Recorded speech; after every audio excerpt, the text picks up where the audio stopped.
Spider-Man 2, which has blown out every box office, has like a 97 on fucking Rotten Tomatoes, can't even get a nod. It's this pretentiousness of like the movie has to be black and white, or it has to be impossible to follow for me to even care, or for it to be award-winning. Yeah, I will say this was obviously set in Montana, so like the western landscape and all that was pretty, but the actual story was kind of bogus. So watch it if you want. Just to say, you maybe watch an Oscar. Are you still watching The Chi on Showtime? There's not a new season out yet. Since when was the last one you watched? I don't know. The last season, maybe it was like. There's a new season out. Oh, okay. Yeah, well, I'll have to check that out. The Sun, it's gotten pretty good. I've watched 4 or 5 episodes. For those that don't know, The Chi is about growing up on the south side of Chicago. It's on Showtime. First 3 seasons are already there. They're probably midway through 4, I think, or maybe through 4 and on the 5th. But it's good. And The Sun has kind of come into his own. And obviously shit hit the fan at the barbecue shop. But for those that are from the Midwest or appreciate a good drama TV show, that's another binge-worthy one without football on this season. Yeah, that one. And then what we were just talking about with the Jive Parsley, Space Force. I highly recommend it if you haven't watched it. It's got a great cast. 2 seasons are out. It's got like Steve Carell, John Malkovich. Is that how you say it? That's not how you say it. Carell? Steve Carell? Carell. Yeah. Carell?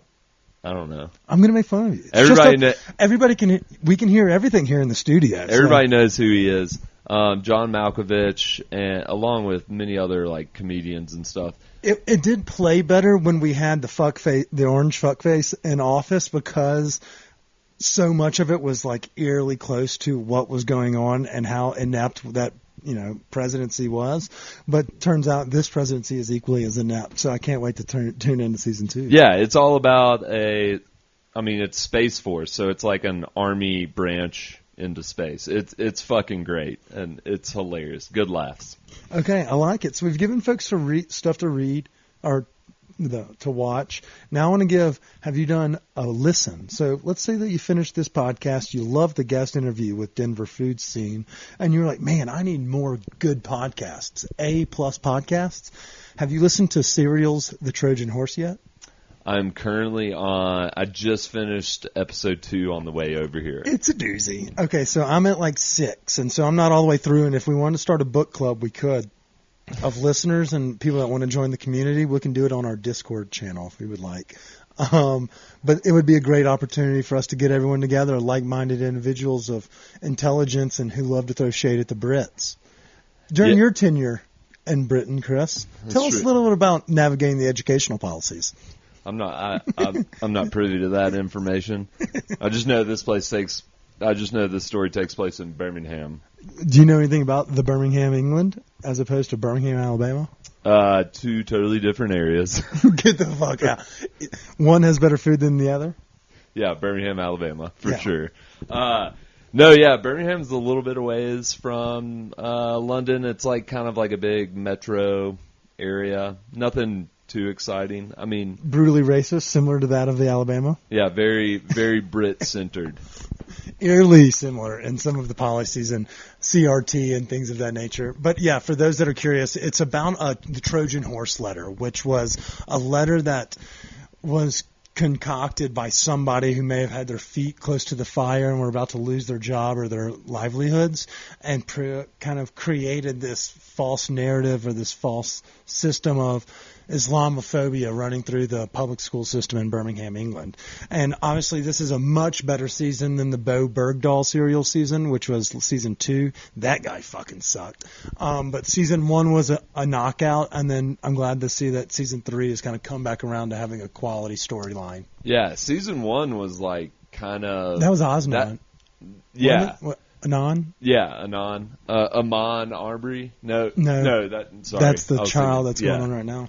The season 1 of Serial kind of like really exploded the podcast world. I feel like before it kind of launched the true crime concept and like of this everyone being enthralled with hanging on by this episode, and then we saw things like Crime Town or what was it, Shit Town or whatever it was, and S-Town. S-Town. That was a good one. Yeah, that was. And things like that. So like I feel like they got back to a quality story. You know? but obviously a little bit different. So if you're looking for something as you go up the hill, you've already listened to all of our podcasts, tune into the Trojan Horse. I also just started another podcast this past week called Deep Cover, and it's about this FBI agent who goes deep undercover, but apparently it was around this big drug smuggling ring, and apparently they brought in a ton of marijuana through this ring or something. I don't know. It's something outlandish, but it's supposed to be good, investigative guy under deep cover. I like it. I like it. Okay, so, obviously the Avs are back in action coming out of the All-Star break. They're still, they lost to Boston yesterday, but at the same time they're piping. They're one of the best teams in the league, if not the best. Definitely the best in the Western Conference. Tune in there, fuck Kroenke in that regard. And the Nuggets are back after the All-Star break, I believe, later this week. So the Joker will be back in court soon enough. So we've got a good thing coming. Season is gripping and ripping. We've got some great guests, not only today, but coming down the pike as well. So I think that just about covers, I guess, the intro, first 20 for us today, Chris. You ready? Yeah. Do we have anything else? Should we hint? We've got March Madness coming up, and you and I are trying to put together a similar bracket to March Madness, but maybe we might solicit some votes from people on our bracket with. That's a good point. So maybe we get people to DM us or comment underneath our post that's tomorrow or whatever. You'll see it on Wednesday, if that's how we want to do that, because we are going to do a March Madness, but we also want recommendations. We're going to do March Madness of food, restaurants here in Denver. Obviously, it's not going to be the top 64 pulled from Molly's Westward or Patty's 5280 or anything along those lines. We're doing our fucking 64. Yeah. We're going to let y'all pick. Everything. We're going to do all the match voting through the polls on Instagram, and then we'll update everybody throughout the month of March on how that goes. Yeah, I think it could be exciting. I think as we come up with categories, we'll figure out the best way to... Yeah, so maybe that's what we outsource. Do we do it like genre, like Asian, Italian, Americana, or do we do like food truck, sit down, stoner, munchy? What's the category you think we should break this down into? I'm thinking we might do it by maybe neighborhoods or Denver areas. So you could have East Colfax, Federal, Rhino, Highlands, or something like that. Or we can break it down into stoner munchies or date night, dinner, something like that. Okay, we'll have to maybe ask the audience, because obviously we got to figure out how we can incorporate the best of the Denver area. Everything from, if we're talking one seeds, you have to put Hop Alley, Yan Wonton, Tavernetta, Kiki's Red Tacos, things but there's so many different genres, and we may need to have to outsource it to the community to see what the 4 regions would be for it. I like that. Yeah, something like that. We'll figure it out. And maybe we do regions based off of food. Like if someone says the East, you think, like you would have the East where Duke usually is. The East would be Eastern food. So the Far East, things like that. Japanese, Chinese, Thai food, things of that nature. And then Southern food, you maybe have people like The Post combine, with maybe Cuperta. Some barbecue. That does, things like that. I don't know. We just have to stew on that, maybe get some help from the community. But I like that. Good trailer, Chris. Yeah, so stay tuned. As March Madness launches, we will be launching the March Madness Stoner Foodie Pick'em. We know the Denver Post and the No does it, but ours is going to be better, as it always is. 100%. Yes, it is. All right, y'all, without further ado, our guests, Denver Food Scene. Let's go. Welcome back, ladies and gentlemen, to another episode of Stoned Appetit. With your host, as always, it's me, Kip, and to my right, I got CB. How are you today, CB? I'm doing great. We're in person, and I think we're recording at a place we haven't recorded before. Yes, that is true. We are coming to you all today from PonyUp French Dip and Sandwich Bar, located right here on the corner of 18th and Blake. Everybody knows that they have dank sandwiches. We've posted about them. We talked about them in our 303 or our 5280 article. I think a lot of folks in the community know they have a killer late night happy hour, but they open every day at 4 o'clock, and they're slinging some of the best French dips and varietal dips in the city. And great drinks. Oh, lavish and fantastic craft cocktails. I dig it. And it's right here. It's the only place on Blake Street you're safe. You know, you're not down there in the baseball stadium area where you're getting chatted to death. Yeah. You know, and there's good food here. So you can find comfort in your friends over at PonyUp. And shout out to Angela for having us in today.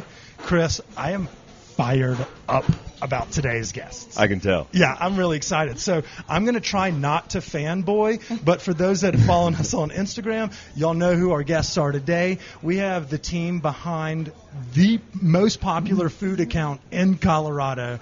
The DenverFoodScene hosts are joining us on the phone.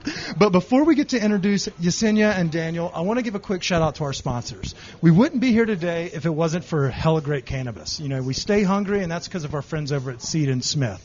We're driving home that if you're not smoking this dart cartridge, you're really doing yourself a disservice. They have a live series that is now out, 500 and 1,000 milligram cartridges, straight heat. And they have 2 locations that have, you know, friendlier prices. Their location on Oakland Street as well as on Heckler Way. And then they also, you can find them www.seedandsmith.com. You can find out where their products are across the Front Range. We love them. Their products are fantastic. It's not just darts. They also have flour. They have wax. They've got something for every cannabis consumer. And I applaud that. It's great. It's grown here in Denver. They do tours over on site as well. So if you want to see the product you're smoking, check them out. SeedandSmith.com. They got you. And our second sponsors, cocktails, y'all. Our second sponsors, Callie's Cannabis, literally just down the street, 31st and Larimer. It's our regular go-to dispensary. We tell everyone that enjoys partying, not only downtown, Rhino, 5 Points, uptown. This is the cannabis spot you need to be shopping in downtown Denver. They have a killer rewards program. Charles is back in charge. Yeah, shout out to our 80s TV shows. Charles in charge. Charles is back in charge of the grow over there at Kenosha Court, so you know they're popping primo flower. Everything from the lemon tree brand to the grape tree, and, I mean, just all the fire that you saw at last week's cannabis dinner, that's Shop Callie's. Loyalty points that you get for every purchase, deals, different deals of the day, so no matter what your product is, they've got something for you. Check out Callie's Cannabis. Woo! All right, let's get into this. All right, so we kind of teased who our guests are, but let me make sure I get this right. Yesenia Chinchilla. Correct. And Daniel Perez. Correct. Yeah, all right. We have a husband-wife duo that are quite literally the most famous people in Denver. Fuck you, Ben Higgins. They're real. Yeah, and they're real, and they're fantastic. But, yeah, so we had to bring them to one of our favorite spots to have cocktails, but also we're here to kind of pick their brain on all things Denver food. Y'all are literally king and queen. We're just over here jokers in the court. Appreciate that. No, well, thank y'all for joining us today. Thanks for having us. Yeah, thank you. Yeah, y'all say that now. In 30 minutes, y'all want to get out of here. Good luck. Yeah. We like to start every episode the same way, and that's where I put this down. I have a glass of wine, and we defer to Chris. Okay. All right. We're going to start with you, Yesenia. Okay. So are you a transplant or a native to Colorado? I'm a transplant. Oh, where from? Utah. Utah. Yeah. Oh, nice. Mm-hmm. Where in Utah? Well, we actually moved from different places, but Salt Lake. Oh, okay. Mm-hmm. What brought you out to why'd you leave? Colorado? So 6 years ago, a little after we got married, we decided to make the move out to Colorado.